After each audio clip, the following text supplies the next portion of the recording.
au suivant.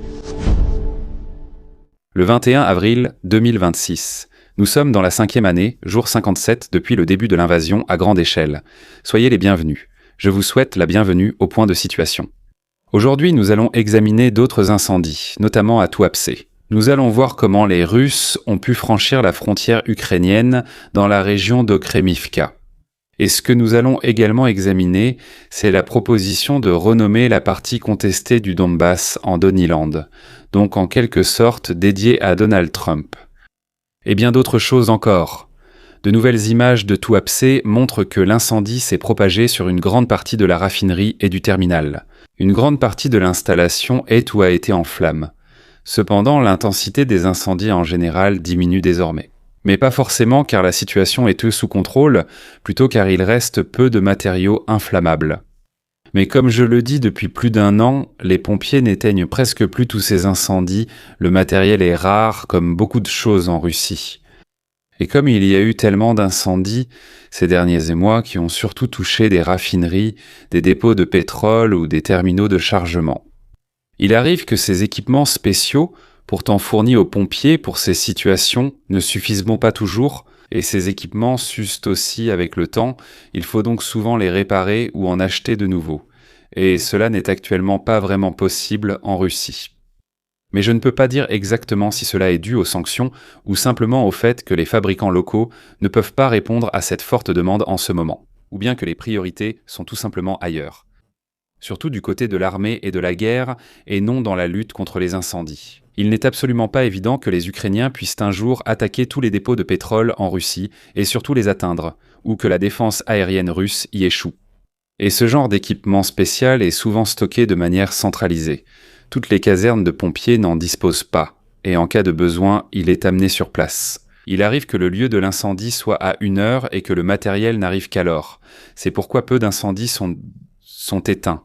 Les pompiers n'éteignent presque plus les incendies. L'objectif est surtout de protéger les réservoirs de pétrole voisins et de contenir l'incendie, comme le montre bien cette photo.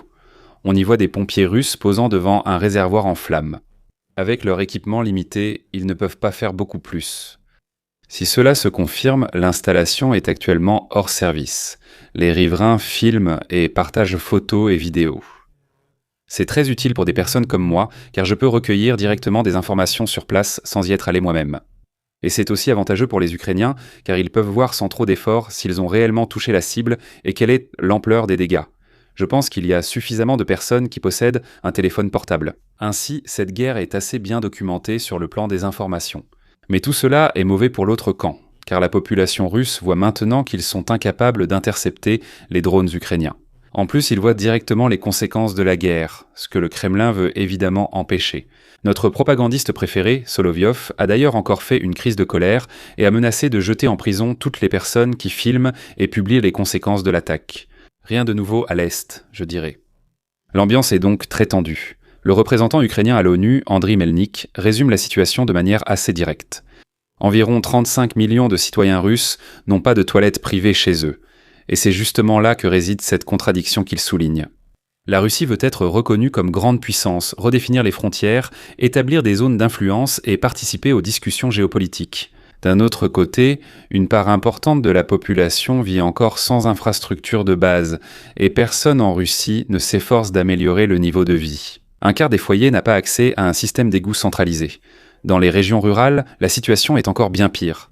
Ce n'est pas un problème temporaire, c'est le quotidien en Russie. Et c'est précisément à cela que vise aussi sa déclaration. Alors qu'à l'extérieur, on mise sur l'expansion et que d'énormes sommes d'argent sont gaspillées pour une guerre absurde en cours, les standards de vie fondamentaux dans le pays restent à un niveau qu'on associe guère aux ambitions d'une grande puissance mondiale. Ou, pour le dire autrement, on essaie d'afficher de la grandeur à l'extérieur, alors qu'à l'intérieur, on économise sur des choses tout à fait fondamentales. C'est pourquoi je répète sans cesse que toutes les villes détruites en Ukraine ne seront certainement pas reconstruites par le gouvernement russe, même s'il parvient à les occuper, alors que de tels problèmes existent déjà dans leur propre pays. Passons des problèmes internes à ceux du front. Après des rapports de perturbation ou de panne de moyens de communication modernes comme Starlink, les unités russes se tournent davantage vers des solutions classiques. Même après que les ponts Wi-Fi se sont révélés peu efficaces, on rétablit surtout à l'arrière des connexions vers les positions par câble. donc des lignes posées physiquement entre différentes positions, comme à l'époque de la Première Guerre mondiale. Ce n'est pas un nouveau principe, mais une norme issue des conflits précédents. Stable, difficile à perturber, mais moins flexible et plus complexe à mettre en œuvre.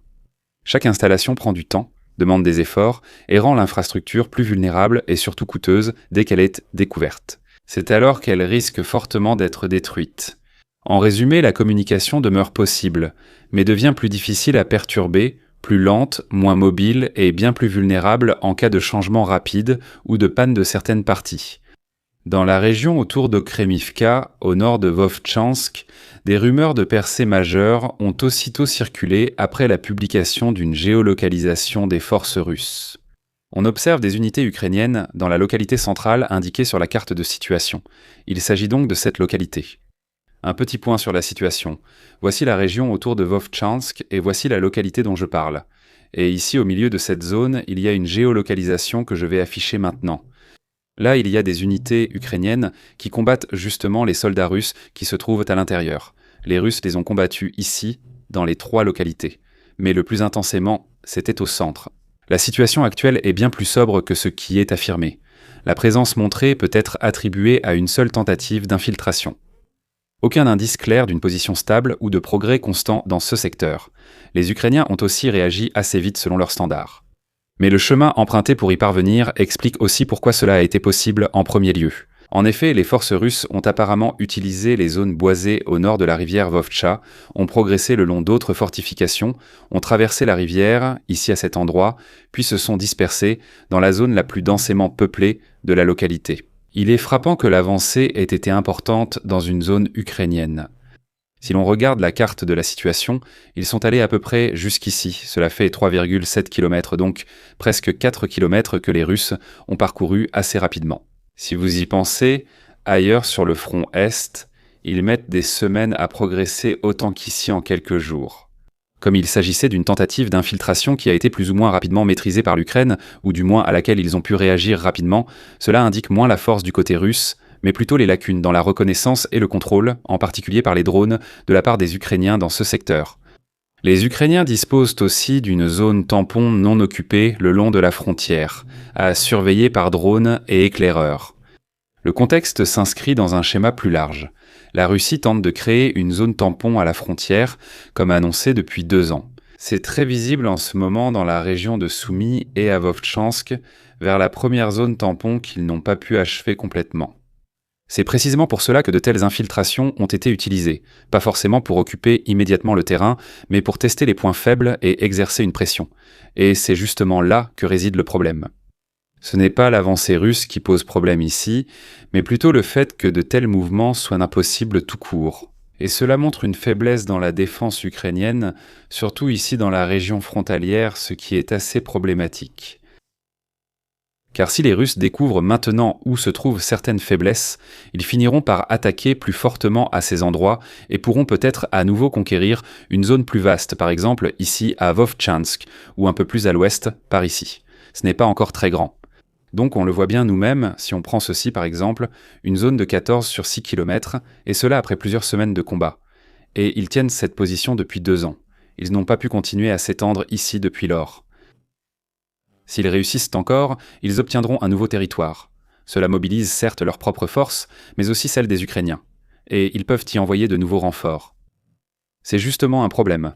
Et maintenant, imaginez que les Russes, parviennent à exercer encore plus de pression ici, qu'ils conquièrent complètement cette zone et qu'ils puissent ensuite, par exemple, faire à nouveau la jonction ici avec le reste de Vovtchansk. Ce qui, bien sûr, deviendrait encore plus problématique pour les Ukrainiens, car il leur serait alors encore plus difficile de les en déloger. On voit aussi que les Ukrainiens n'arrivent pas, depuis 2 ans, à repousser les Russes hors de Vovtchansk, ni des zones environnantes. On observe la même chose ici à Soumy. Là-bas, la situation n'a pas changé depuis des années, ou depuis plusieurs mois.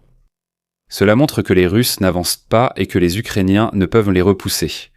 À Konstantinivka, une bombe aérienne russe a frappé, les images parlent d'elles-mêmes. Selon les informations, il s'agit d'une bombe d'environ 3 tonnes. Des images aériennes, prises par l'unité Phoenix, montrent le résultat de façon assez claire. Un immeuble résidentiel a été entièrement détruit. Il ne reste que des décombres. Ce n'est rien que l'on puisse relativiser. Pourtant, c'est ce que le côté russe présente comme une libération. J'ignore ce qui a été touché ou ce qu'ils ont essayé de viser. Après tout, la bombe Fabé de 3 tonnes n'est vraiment pas la plus précise de l'arsenal russe. Une différence de 20 mètres, c'est déjà énorme. C'est un peu comme avec le flamand ukrainien. La Russie réaffirme avoir désormais entièrement contrôlé la région de Louhansk. Ce serait remarquable si cette annonce n'avait pas déjà été diffusée à plusieurs reprises sous une forme presque identique. Déjà en juillet 2022, l'ancien ministre russe de la Défense, Shoigu, avait annoncé la libération complète de la région. En juillet 2025, soit 3 ans plus tard, le chef d'état-major général Gerasimov a de nouveau déclaré que Louhansk avait été entièrement prise. En octobre 2022, Poutine a finalement parlé d'une conquête de près de 100%, ce qui était en fait la seule déclaration véritable. Et puis, il y a quelques semaines, il y a également eu la déclaration du ministère de la Défense selon laquelle toute la région avait été conquise, ce que les Ukrainiens ont ensuite démenti, en démontrant aussi que c'était faux. Et soudain, avec la nouvelle annonce, il est à nouveau question d'une conquête totale, à 100%, de la région de Louhansk. Rien que cette succession montre à quel point ces annonces de succès sont fiables. Pas du tout. Parce qu'on a d'abord totalement pris le territoire, puis encore, puis presque, puis complètement, et maintenant encore totalement pris. Alors il ne s'agit manifestement pas d'une nouvelle réalité militaire, mais d'un vieux schéma de propagande. La véritable nouvelle n'est donc pas tant que Louhansk soit désormais présenté comme définitivement conquis, mais que Moscou doit raconter la même histoire pour la 5e fois. La partie adverse maintient le contraire. Attendons les prochaines géolocalisations. À l'heure actuelle, Louhansk a été conquise à 99,9% par les Russes.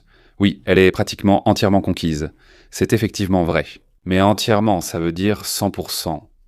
Avant que quelqu'un ne se dise que 0,1% ce n'est pas important, imaginez que je vous paie toujours 0,1% de moins sur votre salaire.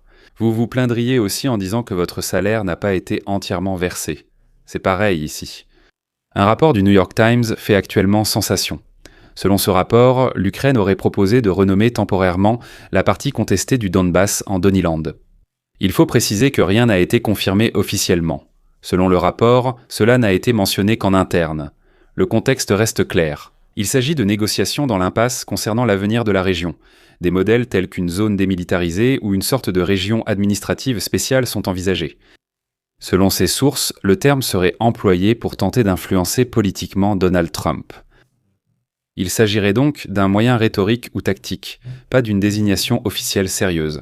En fin de compte, cela signifie qu'on voulait le flatter afin d'avoir un levier plus important dans les dynamiques de négociation et les stratégies de communication possibles. Donc un plan politique concret qui devait effectivement être mis en œuvre. J'ai trouvé la proposition intéressante. Votre avis compte. Pensez-vous qu'il se serait laissé flatter ? Je veux dire, si on renomme une zone disputée, qui reste fortement contestée surtout à cause de ses décisions, en Doniland pour flatter quelqu'un qui est encore vexé de ne pas avoir reçu le prix Nobel de la paix, la question demeure bien sûr. Est-ce que cela l'aurait suffisamment flatté pour qu'il fasse peut-être plus pour sauver cette région ? Après tout, elle porte son nom. Ce serait donc une attaque de la Russie contre lui dans cette région. Dites-le moi en commentaire. Je ne sais pas si cela aurait vraiment changé les choses. Merci aux abonnés, membres, habitants d'Albuquerque et un merci spécial au lieutenant-colonel Reneko, Assider, Titiche, Ferdi et Mayerhofer. Pensez à vous abonner, liker et commenter. Et à bientôt pour le prochain rapport de situation.